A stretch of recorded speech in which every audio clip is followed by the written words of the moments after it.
Hello everyone, and today is a video on the Militaria I got from France. So, if you might not be aware, let me give some context. From the 5th to the 9th of August, I went to France. Hence the Tiger one at Militaria and the Mount Ormel videos. But without any further ado, let's just jump straight into Militaria. First thing I got, some M1 carbine rounds. These have been deactivated. And the first round I've got is a camera can focus. Can't focus on the head stamp. It's a EC 43. So EC's manufacturer, 43 is the date. And funny enough, these M1 carbine rounds came from Saint-Mary-Glisse. So that's always good. Okay, we got another M1 carbine. This one's also EC with 4. So 4 on rounds means 1944. So sometimes you can see 44 or just 4, so 1944. Deactivated, so they have holes in. But EC4, so 1944. We have another one. This one is WRA 1944. WRA is Winchester Repeating Arms. So I actually have some 303 shell casings over there. That's the same manufacturer, WRA 43. And finally, the last M1 carbine. This one's also WRA 44. So now I have some M1 carbine rounds, which I've never really had, and I was actually going to purchase some, but now I have 4. Very familiar item, the cricket clicker. This one came from the Pegasus Memorial / museum.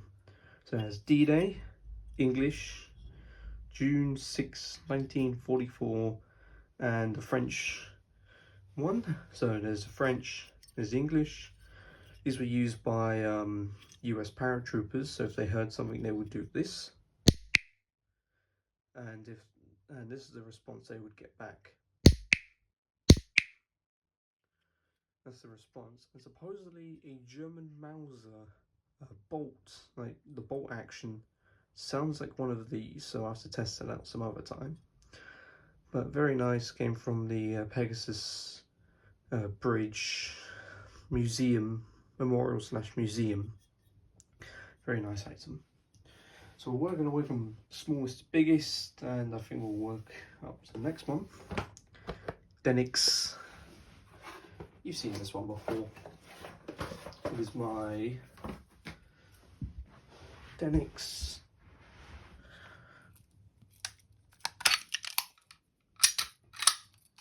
Browning High Power.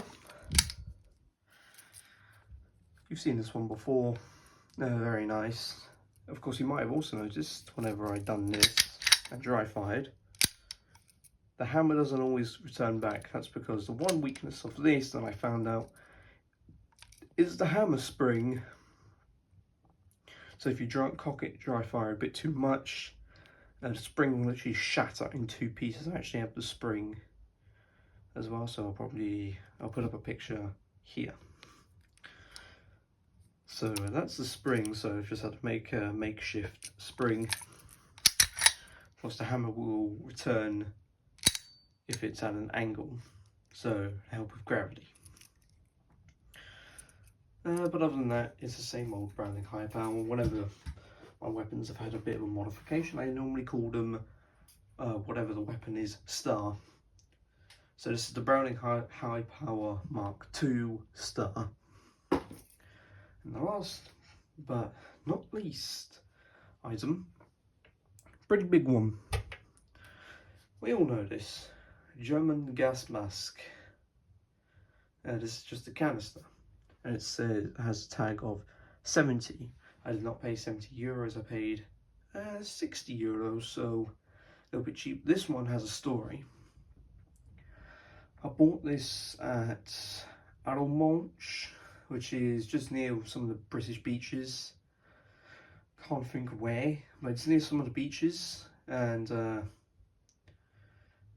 bought it. They also had Shirehens for sale.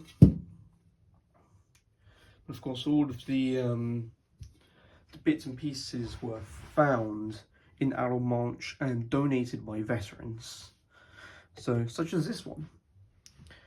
So, of course, it's a gas mask, and it's full of holes. So that's all, like a little bit of battle damage. The catch is unfortunately broken. The spring is shattered, and there's also no bottom. Where's it gone? Well, apparently it's all been destroyed, and there's actually still sharp metal in there. Well, we might be able to see right there a hole.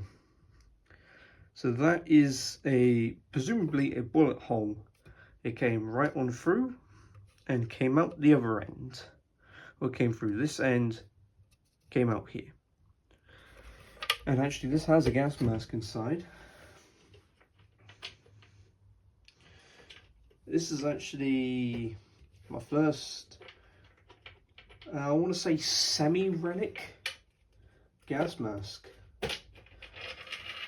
So of course the piece for the spare lenses is missing. Just filled up with dirt and stuff, and we have a gas mask. I'm gonna have to wash my hands after this. It's a size 3, and it is a GM30, or what's left of a GM38. It has a GM30, it says GM38. So it's whatever's left of one, size 3. As you can see, all the iron parts of just completely rusted. And it actually has the manufacturer inside of there. What's the manufacturer on it actually? Let me see. EBD. So EBD is the manufacturer. And actually has a marking on the chin area, B1943. So this is a 1943 mask, and the I do have the filter piece and the part where you join the filter and the filter itself. But yeah, it turns out the filter was completely detached and has a whole bunch of holes in it. And as soon as when I got back and I took it out of the canister, boom, charcoal. So I dispersed, well, I didn't really disperse of it. I got rid of the charcoal completely, and yeah, the asbestos is not leaking out of the filter, and it's also bagged up. So I bagged it up myself. And actually, on the filter piece, I'm just going to call it the filter piece. So I've completely forgotten the name of it. When you join the filter to the mask, the intake, that's what it's called, the intake piece, it actually has a number on it, which actually is on that mask there. So if I can go and grab it. This one is a Epic Militaria gas mask canister. You might have seen this one before. It's actually the what's displaying the Brody helmet on the icon. It's got the number 558. And just a fair warning, if you aren't going to buy these off of Epic Militaria, just do not open and close them too much. You see that right there? Yeah, the whole lid literally just snapped right off. But this one is of course complete, and actually has, I put the year of the mask in here, 1943, and of course the mask number. So yeah, because if you actually look on gas mask canisters, you can find the numbers on this part here. But that's what it's going to be. All my Militaria items I picked up from France. So hope you enjoyed. Thanks for watching.